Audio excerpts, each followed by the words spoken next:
이번 호우로 현재까지 27명이 숨지거나 실종되고 1,600여 명의 이재민이 발생했습니다.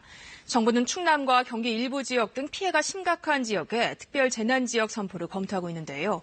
중앙재난안전대책본부로 가봅니다. 네, 이승훈 기자, 먼저 집계된 피해 현황 살펴볼까요? 네, 오후 공식 피해 현황, 현재 집계 작업이 한창입니다. 전국 공식 통계이고 또 두세 번씩 확인 절차를 거치다 보니까 아무래도 시간이 걸리고 있는 상황입니다. 현재까지 중대본이 공식 발표한 인명피해 현황을 보면요. 사망자가 16명, 실종자가 11명, 또 부상자는 7명으로 집계가 되고 있습니다. 오늘 발생한 의암호 선박사고 인명피해 등이 빠져 있는데 조금 뒤 오후 현황이 집계가 되면 다시 전해드리도록 하겠습니다.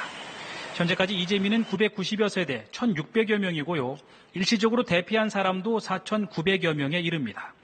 재산 피해 현황을 보면 지금까지 주택 1,800여 채와 축사나 창고 1,000여 동이 파손된 걸로 조사됐고 도로와 교량도 1,000곳 넘게 물에 잠겼습니다. 또 농경지 피해 면적도 큰데요. 모두 8천여 헥타르의 농경지가 이번에 침수되거나 유실 매몰된 걸로 잠정 집계가 되고 있습니다. 네, 정부가 피해가 심각한 지역에 지원 대책을 마련하고 있죠. 네, 당초에는 이르면 오늘 중으로 특별 재난지역이 선포될 거라는 전망이 많았었는데 시간이 좀 걸리고 있습니다. 피해 현장 조사 등의 작업이 남아있고 또 최종 선포는 대통령이 하는데 남은 절차가 좀 있기 때문입니다. 정부는 피해 지역의 어려움을 감안해 최대한 신속하게 절차를 진행한다는 방침입니다. 이르면 내일쯤 관련 절차가 마무리될 것으로 보입니다. 정부는 이와 함께 지자체의 예비비와 재난관리기금을 피해 현장에 긴급 투입하고 또 피해 주민에 대한 세금 감면과 징수 유예 등의 세제 지원책을 시행할 계획입니다.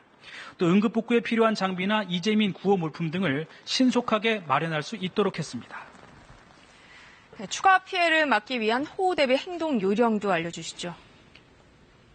네, 비가 잠시 소강 상태를 보이더라도 꼭 유의하셔야 합니다. 비가 언제 더 올지 모르기 때문에 상습 침수 구역의 주민들과 행락객들은 안전한 곳으로 이동하셔야 하고요. 또 불필요한 외출은 피하시는 게 좋습니다. 특히 지금 산사태 위험이 무척 높습니다. 계속된 비로 집안이 많이 약해져 있어서 붕괴의 위험이 어느 때보다 큰 상황입니다. 절대로 비탈면이나 절개지 부근에 계시면 안 되겠습니다.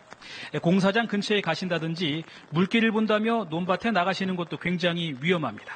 안전한 곳에서 재난방송과 기상예보에 귀 기울이시는 게 좋겠습니다.